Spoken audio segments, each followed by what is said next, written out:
Hello, welcome to From Trauma to Triumph. I am your host, Jessie Lane Powell, and we are coming together for another exciting episode of From Trauma to Triumph. Yay! The goal for this podcast is to help financiers for people who have gone through and are going through trauma right now. And a lot of people are. During our episode 7 recording, we experienced some auto issues that we have now cleared up. That information was so valuable, guys, to our listeners, and we didn't really have enough time to cover everything that we needed to cover. So in this episode 8, we are calling it part 2. We are going to do something to really create a breakthrough in your life for you guys, for the listeners and those who are viewing on YouTube. For this segment, our focus will be on how to reprogram the brain to heal. How to reprogram the brain to heal. Our mission is for you to get your life back. That's all we want to do, is for you to get your life back completely, as much of it back as you can from your trauma experience. The very first book I read on trauma rocked my world. It truly, truly did, because I had no idea after all these years that what I had experienced was trauma. It made me realize that what I was feeling from my trauma was happening to so many others. And it was not just about the triggers I experienced from my trauma so long ago. It went much deeper than that. I learned from this book that there is a physical thing that was still happening to me from my trauma. The title of that groundbreaking book, and I've mentioned this book many, many times because it just opened my eyes and made me realize I was not going crazy, is not what's wrong with you, which is the question we ask ourselves, or we asked someone else because they're doing crazy things in our eyes, right? It's the question should be, what happened to you? And that is the name of the book. This was authored by Oprah. Everybody knows Oprah. And Dr. Bruce Perry, who is a neuroscientist. And I haven't even gone through this book. I got this book last year, the earlier part of last year, and it's so rich, it's taking me time to really walk through it. I want to read an excerpt from this book, What Happened to You, because it was what led me to start doing this podcast. I was not looking to do a podcast. I am a singer. I get very nervous being in front of people like this, but it was a calling and it was a mission. And I wanted people to know exactly what I had learned and to bring experts on that have done the work to be able to help you. So the excerpt from this book, it says, this book is for anyone with a mother, father, partner, child, daughter, son, who may have experienced trauma. And if you've ever had labels like people pleaser, self-sabotage, disruptive, argumentative, check out, you would check out. Your body's there, but you would just check out. Can't hold a job, bad relationships. If any one of these describes you and your loved ones in this book, I will say that you have suffered from trauma, okay? But there is a solution, all right? Trauma is when the brain perceives, which the person that I have coming on, who I'm going to introduce to you, my guest, he told me trauma is when the brain perceives something as unsafe due to a past experience, and it's a neurological association, okay? And I did a little bit of research, all right? The brain is the most complex organ in the human body. It produces our every thought, action, memory, feeling, experience, and it creates our personal world. Every experience and everyone else, every person on this earth, their brain is different because they experience different things. Our brain is organized to act and feel before it thinks. That's a trip. You see my guest shaking his head. And when I saw that, when I read that, I was like, wow, our brain is organized to act, feel before it even thinks. Yep. The earliest experiences have the biggest impact, okay? Did you know that frightening or isolating experiences that last mere seconds or are endured for years can remain locked deep in the brain? Those deep, isolated experiences called trauma. Soak that in. Soak that in. Trauma is pain, guys. There's no way you can live your best life trapped in a constant state of fear, never knowing when it will surface. It's like a time bomb. It's like walking on eggshells. And I've done that for years, and I'm finding a release because I'm doing the work to be set free from it. That is no life for you. It was no life for me. It was no life for my guest. So we are throwing out a lifeline. I always say that to anyone who needs to be rescued. Okay. The goal today is to start the conversation and to introduce you to someone who can help you. Okay. It's all about helping you. I'm not getting paid for this. I really don't want to do this, but I get excited when I do it because I'm learning so much, because it's not only helping me, it's helping you. So I really want you to understand what's going on with you, because you've got to know. Aren't you sick of being in the dark and just thinking that you're crazy, or you can just pray it through? It takes more than prayer, honey. Prayer is a powerful thing. Don't get me wrong. But it takes digging deep and finding the answers. Make sure to comment and share this podcast. Okay, the link, because you never know what someone is going through, what they're going through in silence. And they may not even know what they're going through either, right? But this is going to remove the veil, and it's going to expose some things so you can get the help that you need, either from my guest or from someone. Okay. My guest today, he has become my friend. Him and his fiance is Anton Vannelli. He was his first patient. I think that's cool. He was his first patient, okay? Once he started finding answers on how to turn his trauma around, he began helping others to find that same freedom that he found. And I commend you, Anton, for doing the work and continuing to do the work and to take the deep dives to find the answers. Anton is the founder of Atheq. Am I saying that right? Thank God. I've been working on that for about 5 minutes. Atheq System. Okay. We're going to be talking about this company that he founded. All right. I guess it was 5 years ago. I think that's what I read. His research is very, very, very, very, very extensive. This podcast could be 2 or 3 hours long, because he does not get tired talking about this, because he sees how it's helping so many people, and it's helped him, and he's going to tell his story. Okay. So welcome, Anton. So glad to have you back again for episode 8. Thank you for having me. Pleasure to be here. He's had a long day. He's been working. You know what we're talking about? That's what he does every solitary day. And he brings deliverance to a lot of people and aha moments. So Anton, we can go in a lot of different directions here, and I don't want to be too formal. I have a script to do the introduction, but everything else is sort of as it comes. Okay. So I really want you to talk about what is Atheq Systems and how did this whole thing begin, because I think starting from the beginning is really important. And we've got about 45 minutes to an hour. So we're going to try to pack as much powerful insight to help you as we can. Sure. I think that's a great question. So Atheq has transformed, has morphed as I have.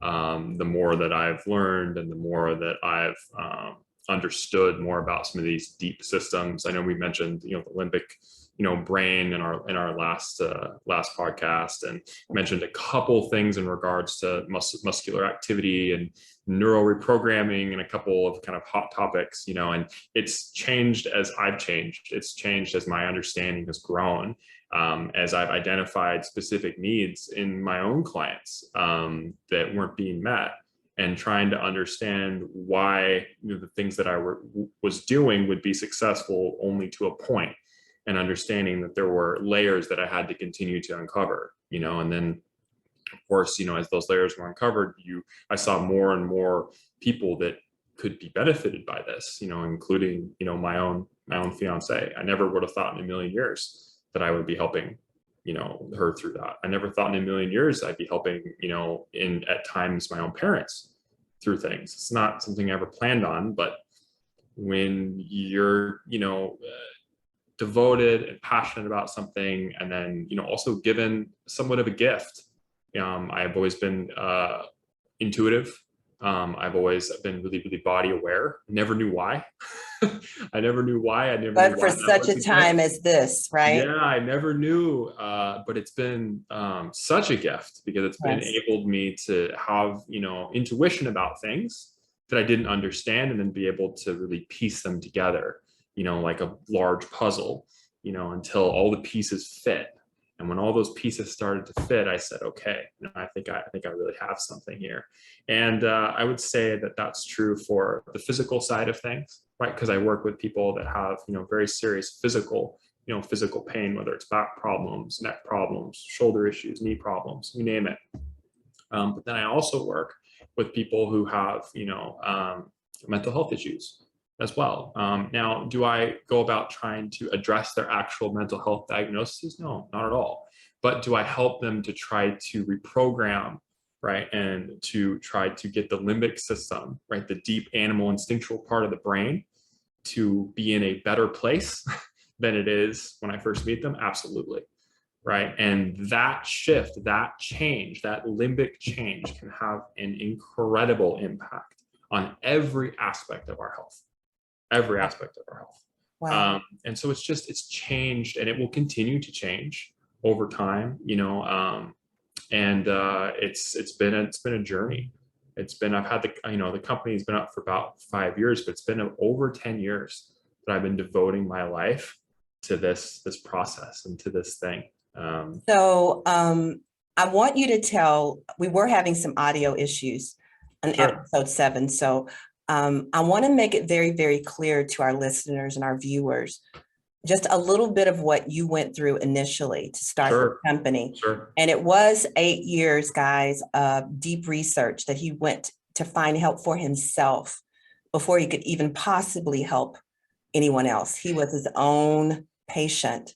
So take a deep dive into that, and a little bit about Megan, his lovely fiance that was on episode 7, how this system went about helping her, who is a trauma survivor. Yeah. So I was in a car accident when I was 23, 24 years old. And that car accident left me with severe concussion for over 6 months.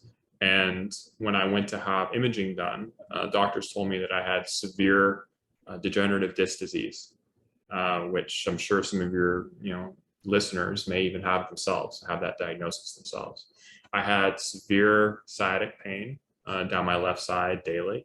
I had severe back pain daily. I had a very hard time standing up straight. I'm a tall man. I'm 6'4", and I couldn't stand up straight for over 4 to 5 months. I was hunched like this. I could not stand up straight. I tried everything. I tried chiropractic, it helped to some extent. I tried PT, it helped to some extent. I tried acupuncture, it helped to some extent. Massage, believe me, I try. If it's out there, I tried it. I spent weeks, months scouring YouTube, the internet, watching every video, trying every stretch, trying every technique that I could. I saw a specialist, and specialist said, you have the back of an 85-year-old man. If you don't get surgery now at this age, you'll be in a wheelchair in 2 years. I was 24 years old.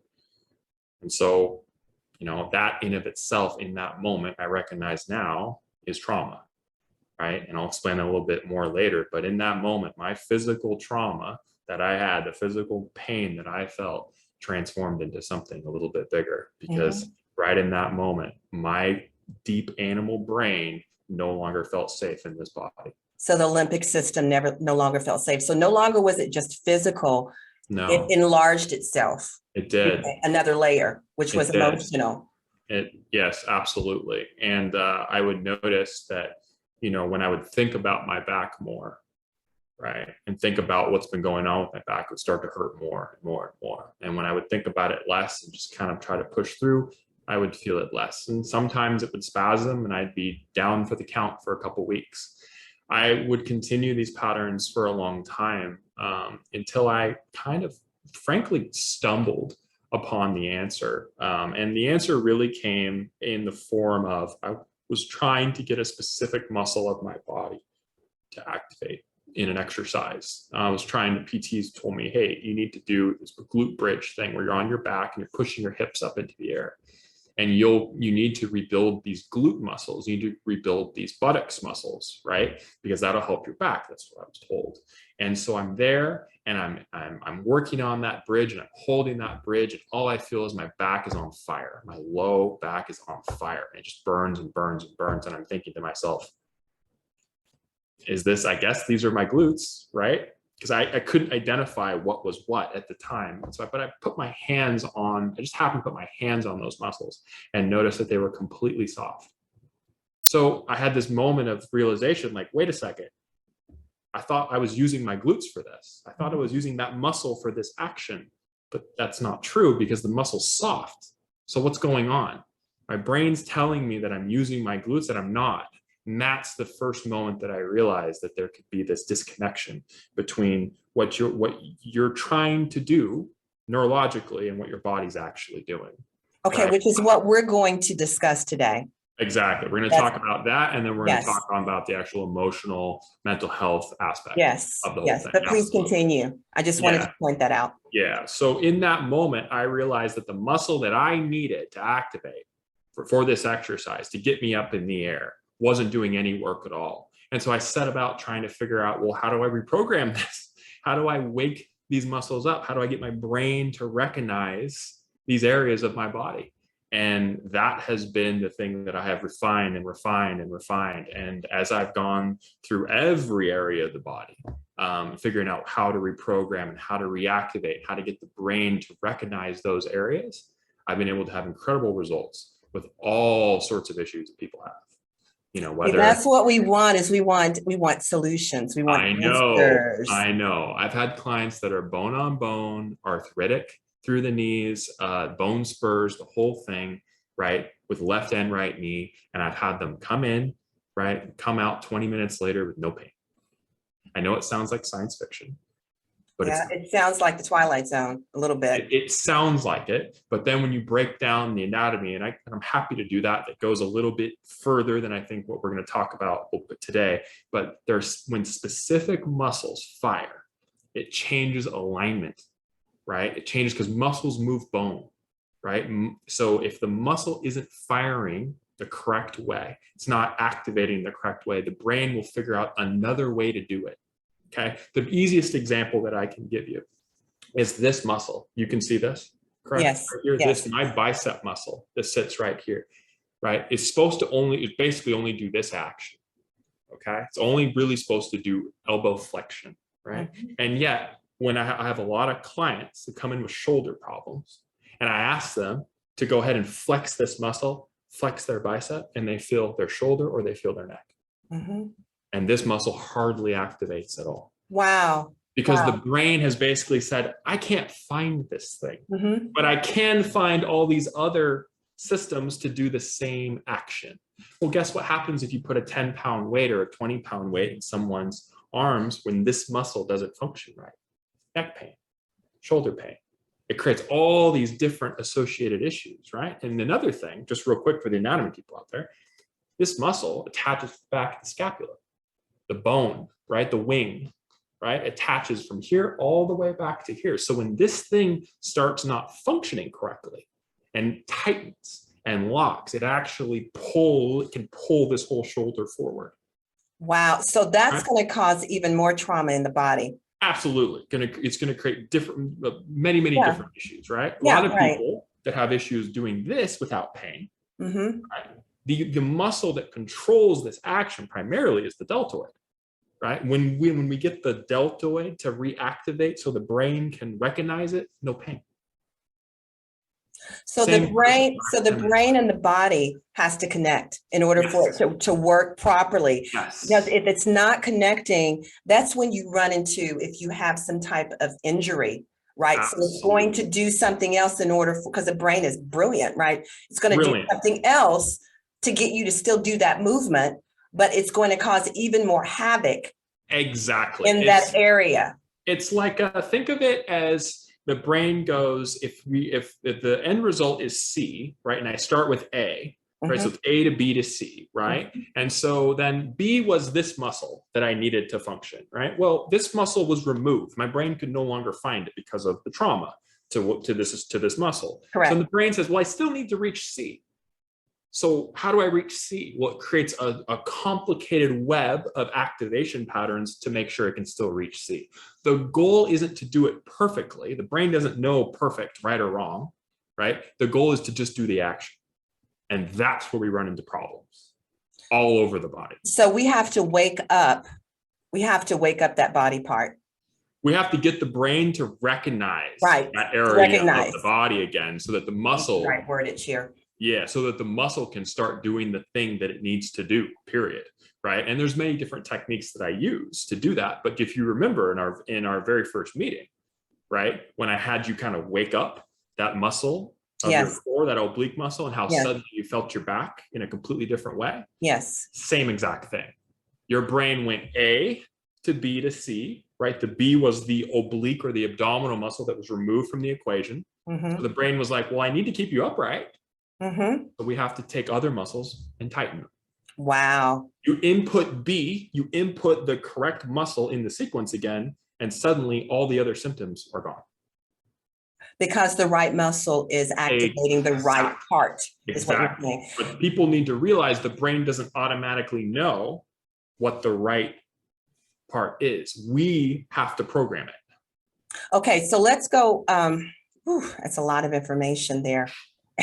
Anton, and you guys, if you don't get it the first time, because it took me a minute, and I became very consumed with this to just read it over and over until I started grasping and understanding it more. Okay, it takes a little bit of time. But let's go into trauma of the physical body, definitely. Can I give one more example real quick? Please. So I keep this dysfunction of my hands to give the example of how everything that the brain does and the body does is a pattern. We think we have individual control because we feel like I can move my hand, I can move my arm. But really, we're just repeating neural pathways that are already established, right? So here's how we know this. So look, I can do this with my fingers, right? I can make these actions. I can do this. No problem. Okay, no problem. I can go here, here, here, here. And then I can't do that in reverse. But why would that be? Does the finger not move that way? Is it damaged? No. It can. It can move that way. It doesn't want to, but it can, right? So I can do that. I can do that. Okay. But why can't I do them in sequence? This is my right hand. I'm used to, you grab things with your dominant hand. My brain has no idea how to do this because it never needs to. It's a pattern. So what I'm doing right now is I'm just repeating a pattern. All of our movements, our gait, our walk, whatever we do, the way we sit, it's all a neurological pattern, all of it. So in order to shift those things, you have to change the baseline programming. That's what I do. So it's like programming, like my husband is a programmer and he's changing. That's exactly what's happening in the brain, right? You're reconnecting. Reconnecting so the brain can see it and then plug it back into the autonomic network, which is how things fire without you thinking about them. Oh my gosh. How things function without you thinking about them. So for example, all my clients that come to me for postural work, we never do posture work. We get muscles to fire in their right sequence to maintain the actual spinal alignment, and everything fires the way it should, and they never have to think about standing straight.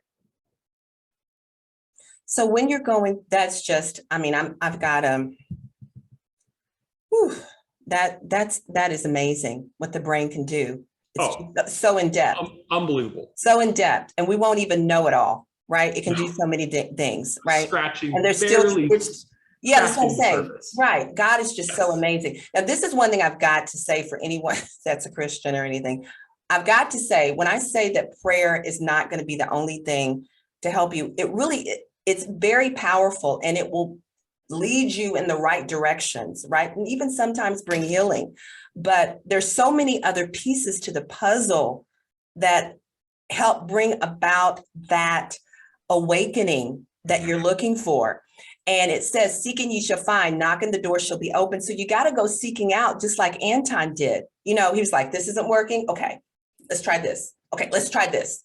Let's try this. Let's try this. And finally, aha, okay, here's an open door, one open door. Now there's a zillion others. Yep. Yeah, let's that find one the next open door was like, oh, okay. And then I looked Right. through that door and I was like, oh man, Right. there's a lot more questions. Yeah, but the A lot thing I'm more going to say, because we're about to take another deep dive, I love the ocean. I love to swim. I love water. So I use it quite often because it's Yeah. very, very healing. And the thing about all of this is you've got to be very fluent like water.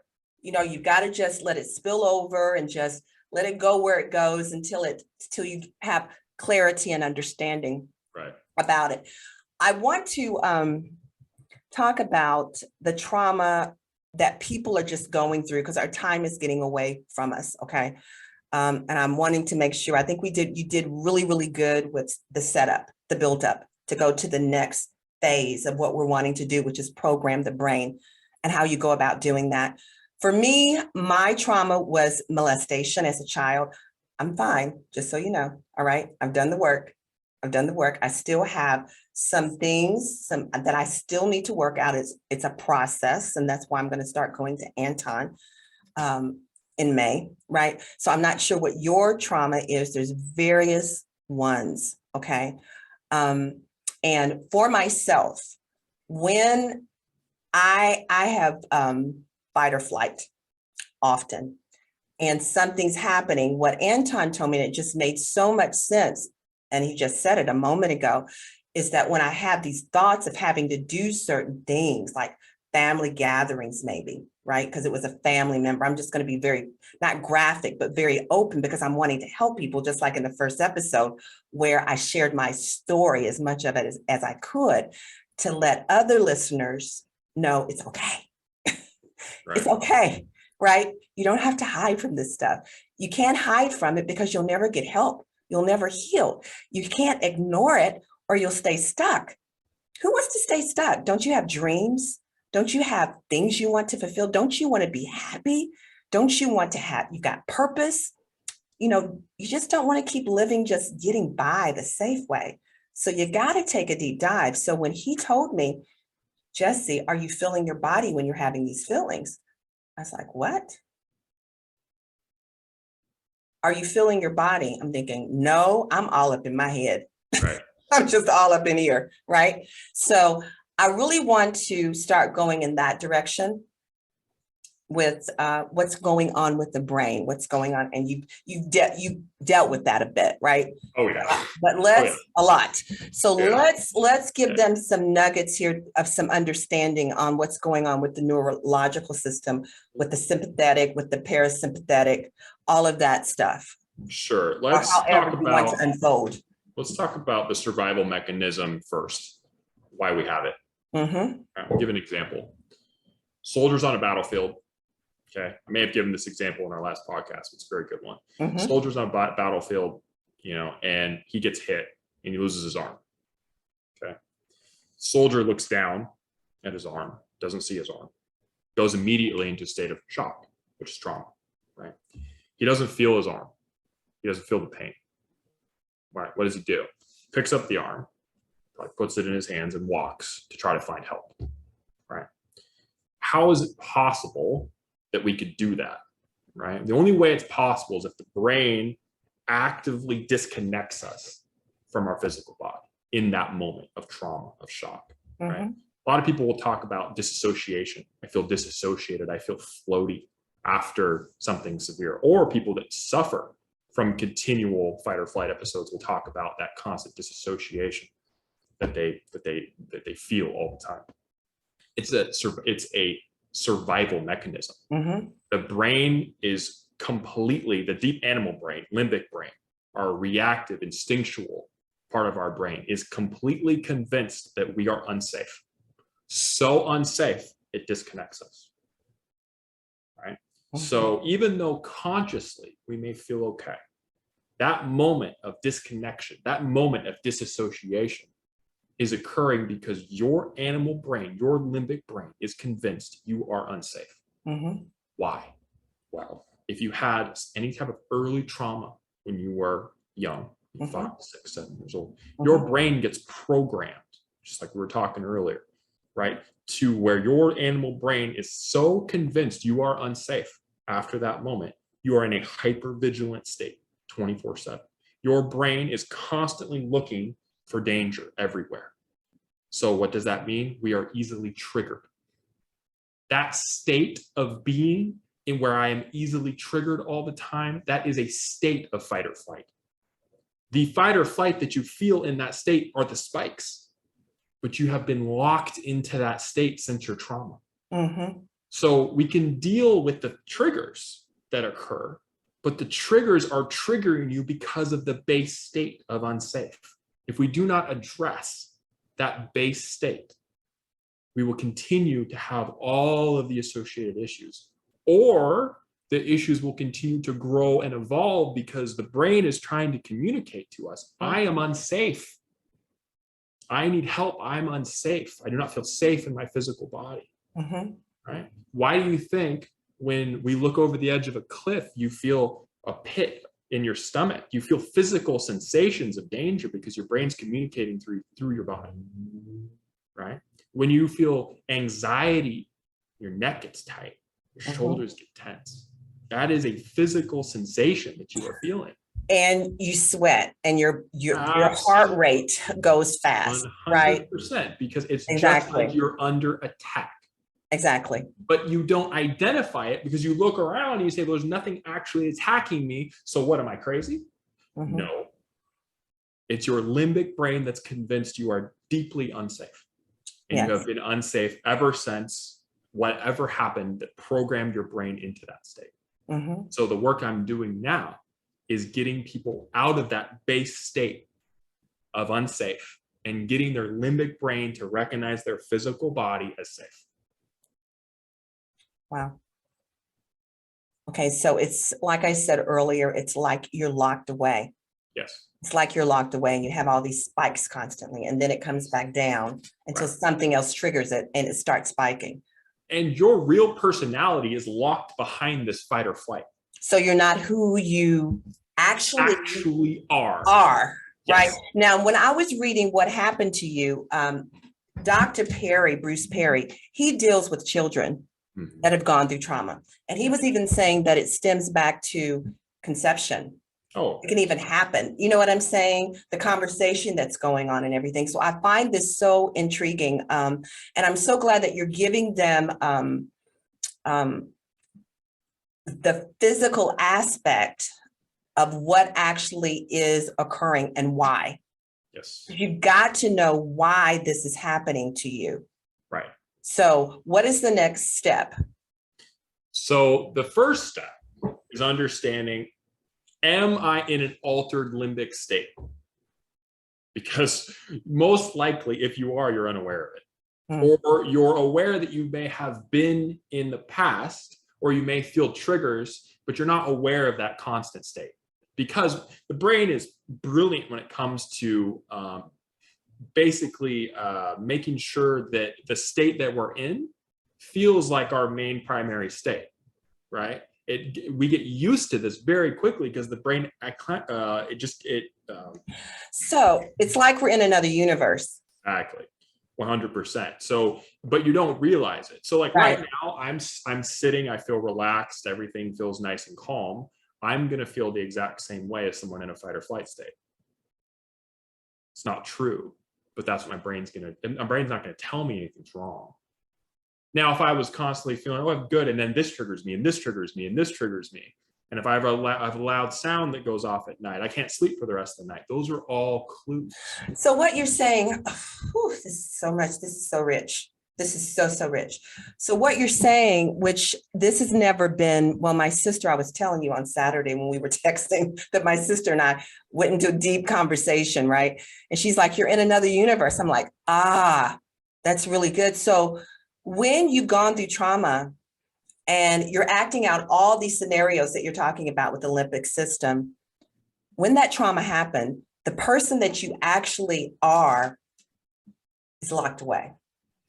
Yeah, you're locked away under an avalanche of survival mechanisms and and the brain basically saying, I'm under attack and I'm not safe, so everything is guarded.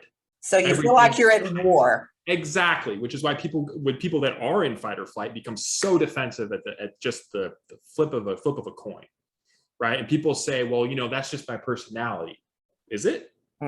These are questions we actually have to start asking ourselves, because really, when you really break it down, right, a lot of these people have had trauma, early childhood trauma. Well, COVID, everybody's gone through trauma. And we could talk about COVID, which is very specific to a fight or flight state, which is an interesting conversation in of itself. So yeah, but we can't go there. We got to stay on point. See, this is why. I could talk forever about all these. I know. I mean, I can go in another direction, and you've done the research, right? So that's why I said we've got to stay, and we'll do a part 3, okay? Because it's never ending. I know. All right. So the first step is, you said. First step is understanding. Understanding. Am I in an altered limbic state? There's a very simple way that I do this with my clients, and I'll share this with you and your audience. So you can either do it with your eyes open or your eyes closed, and you sit and you put your hands here on your stomach, probably right around the navel area. And if you feel comfortable doing it, you can close your eyes. It's a little more of an intense test, but at first I want you to keep your eyes open, and I want you to think about a couple of these statements. I'm safe. My body's safe. I'm safe to relax. I want you to take 10 very just nice, gentle, natural breaths. And I want you to think to yourself, I'm safe, my body's safe, I'm safe to relax. Inhale through your nose, exhale through your mouth. I'm safe, my body's safe, I'm safe to relax. After about 10 breaths or so, I ask my clients, while you were doing that or after, how did you feel emotionally and how did you feel physically? Did you notice anything, or was it completely neutral? Right? And so I've heard many different results of that. Some people, they'll do 5 to 10 breaths and their neck will tighten, their back will tighten, right? They'll start having a headache, migraine, things like that, right? And that's the limbic brain answering, saying, I'm not safe. I don't want to relax. I don't want to go to a parasympathetic or a relaxed state because I'm not safe to do it yet. You're trying to breathe and say I'm safe and trying to get us into this relaxed state. Not buying it. That happens. For other people, they take those breaths, they focus on I'm safe, and suddenly they feel their shoulders relax. They feel their neck relax. They might feel their back relax. They might feel just overall tension leave their body a little bit. In either case, it represents that they've been in an elevated limbic state. So basically, the fact that saying those words and taking a couple breaths like that and focusing on that I'm safe created a difference in your physical tension, right? In the way you feel in your body tells you that you were basically communicating to your limbic brain that, hey, I'm safe, you can let that go. Meaning that your constant daily state was that of tension, that of a limbic unsafe. Does that? Yeah, what I'm thinking about now is when you go through trauma, this is wild. I mean, so many things connect here. It's just so, other things, other stuff that I've read. I mean, it's all coming together in such a beautiful puzzle, the way it's assembling. I got a book recently I went in search of. When you go through trauma, you're very critical on yourself. You don't show the compassion and the love that you need for yourself, right? Because you're always in this state of fear. You're guarded. I shouldn't say fear. You're guarded, right? To be compassionate and to be loving is to be open.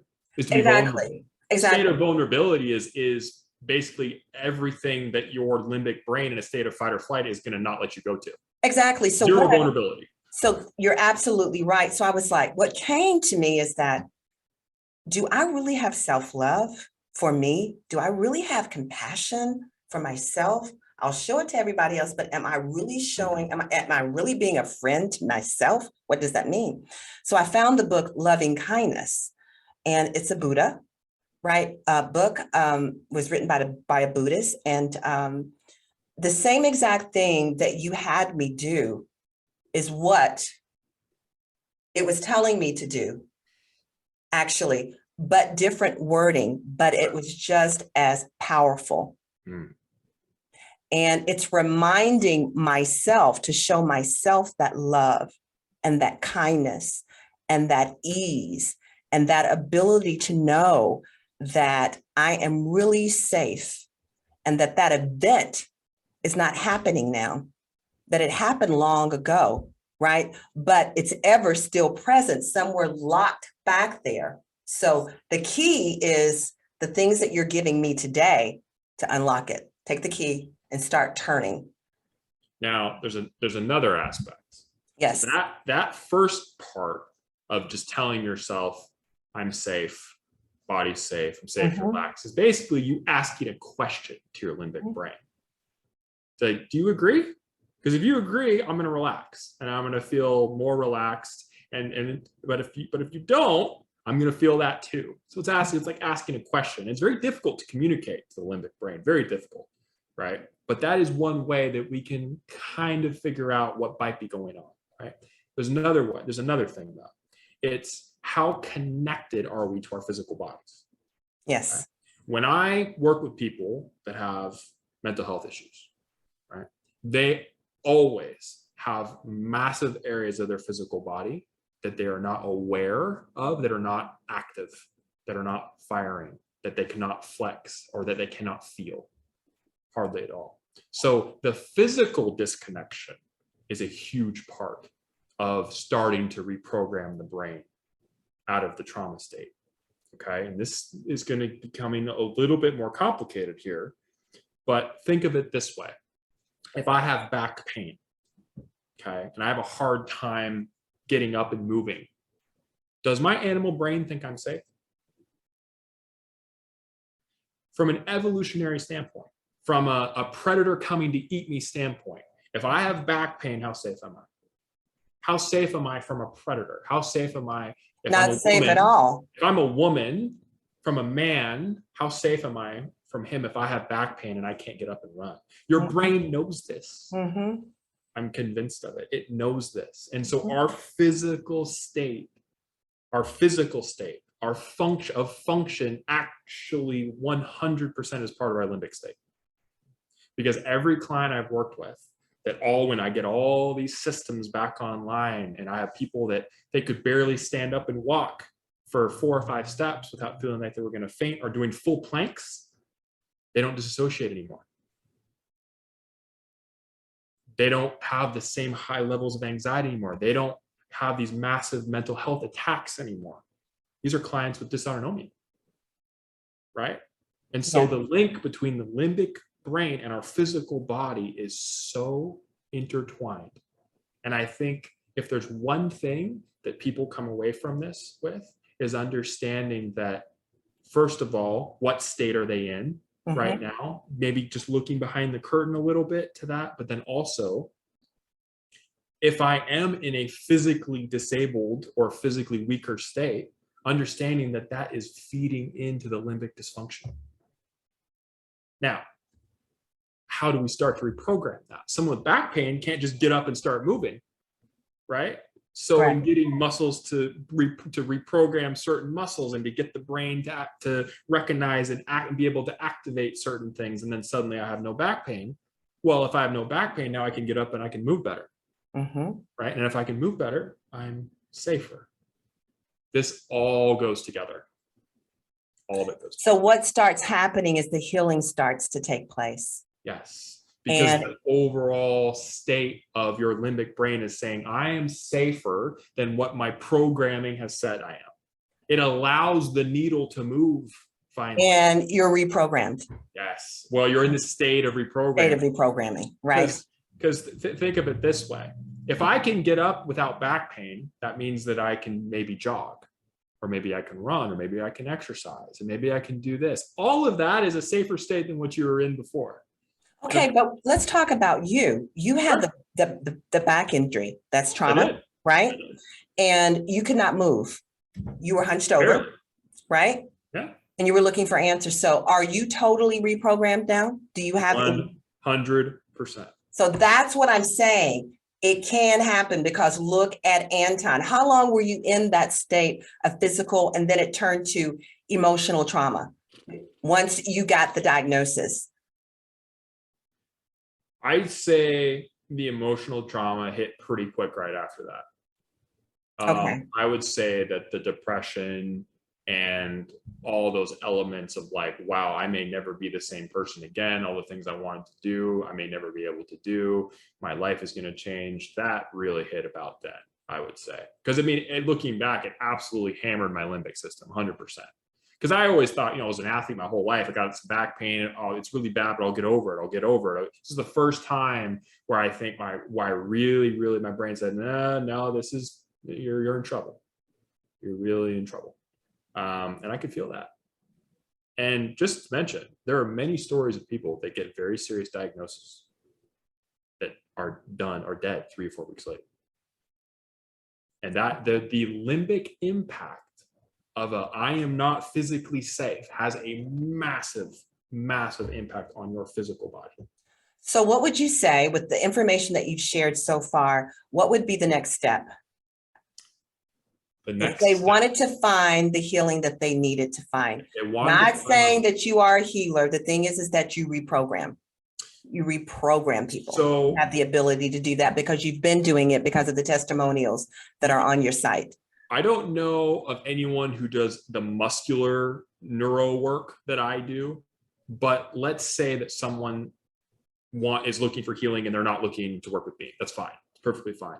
Okay. The place where I would start would be to start to research limbic dysfunction for sure, and understand, right, what you're going through, what element of that could be attached or linked to your limbic system, right? And start, even if it's just meditating or attempting to breathe or attempting just to connect a little bit to your physical body.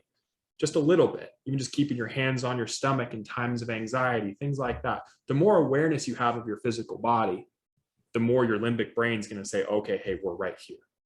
We're actually safe, right? And this is a more nuanced conversation than that, but that's a great place to start. A really great place to start, right? But once again, when your body hurts all the time, you don't feel safe. You don't. No, you're shut down. You are.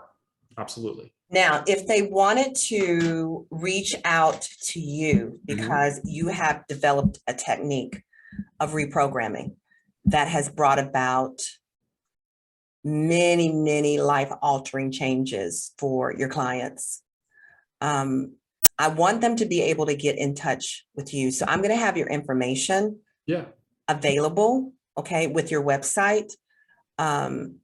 And where they can definitely reach out to you, because my thing is, do you do consultations as well? I do. So when someone reaches out to me, I want to make sure that I feel like I can actually help them before they ever spend $1. So I do a free consultation over the phone, usually ranges about 30 minutes. I do a couple of tests over the phone, test a couple muscular systems, test the limbic system a little bit, gives me a very good idea if I feel my work is right for them. I think that's super important. Like I said, I don't want anyone spending money with me if I don't feel like I can help them, for sure. And then after that, if they're interested in working together, as always, that's what I'm here for. A lot of information, Anton. So as usual, your final, what else? What would be the final statement or thing that you would like to share with the audience? Because you've shared so much. Sure. So the biggest takeaway from everything that I've found through my work is that the impact of the limbic state, of limbic dysfunction, goes so much further than we currently understand. Because when I'm working with clients that have a mile-long list of diagnoses, mental health diagnosis, physical diagnosis, right? And we get their limbic system to start functioning, right, at a more of a normal level, the impact to almost all of those conditions that they have is something that I can't explain. I can't explain it. It's something I don't think anyone can explain right now. But that's how incredibly intertwined that limbic state is to our overall health. I think that's the biggest thing I would leave people with. Okay, so the limbic is what, guys, you need to do the research on to learn about, is the limbic system. This is my 8th podcast, okay? Megan and Anton were a part of episode 7, but the other 6 episodes that I had, no one spoke about the limbic system. The only time I heard about the limbic system, and I'm doing even more research, is, again, I keep referring back to the book that got me started doing the podcast, and that's What Happened to You, because that's what he's talking about. He's talking about the different layers, your brain, you've got the brainstem, and then which is the most animalistic, right, part of your brain. And it takes 90 seconds. I learned this from a trauma specialist that was on my 2nd podcast. It takes 90 seconds to turn that thought around, or that fight or flight state. And the reason it takes that long is because it's got to get up to the cortex, okay, which is the brain that makes sense out of everything. But you've got that window of time, and that's just a portion, a small portion of what's going on. There's so much, but that gives you an idea, as Anton has shared for the last 45 minutes to an hour, that it goes in depth, but there are answers. There is a way to reprogram the feelings that you're feeling so you could be introduced to yourself for the first time, or reintroduced. Yeah. Right. Absolutely. And it's like, wow, right? Don't you want that? Right? I want that. I want to be my true, authentic self. Yeah. That's why I never hide anything dealing when I'm talking about this trauma. I have no shame. I have no guilt. I have nothing like that when I'm sharing my story, because I know that there's ways to turn that thing around. And I'm in the process of doing the work to become whole for the first time at the age of 60, right? I've been going through this for a long time, but I have always looked under rocks, the whole thing that really transformed me and that gave me, it was like a wind, it was like, like a light shining, right? Jesse, it's trauma. That was never given to me. Yeah. Right? So once I had that answer, then I really start taking a deep dive. And so many people started coming on, and I was able to bring them on From Trauma to Triumph. And Anton, you did not disappoint once again at all. My pleasure to be here. It's my pleasure to try to share some of these concepts with your audience. Once again, thank you so much. And I think there will be a part 3 in a couple of months. Because I'm addicted, but it's been a privilege. And of course, please, the information will be on the YouTube, right below, as well as those that are listening just by podcast and not the visual, okay? So we'll talk soon. Thank you so much. Shalom. Thank you. Thank you for listening to From Trauma to Triumph. This is episode 8, Reprogramming the Brain to Heal. I want to thank my guest, Anton Vannelli, for joining us and giving us so much amazing information about the limbic system. If you want to make contact with Anton and be one of his clients, or just to learn more, remember, he gives a 30-minute consultation, and you can make contact with him at atheqsystem.com. atheqsystem.com. The correct spelling is ATHEQ System. ATHEQ System. Thank you for joining me. Make sure to like, make sure to comment, make sure to share, okay? And I hope that you're enjoying this podcast. We will be doing another podcast as usual once a month in May will be the next one that will be dropping. Thank you.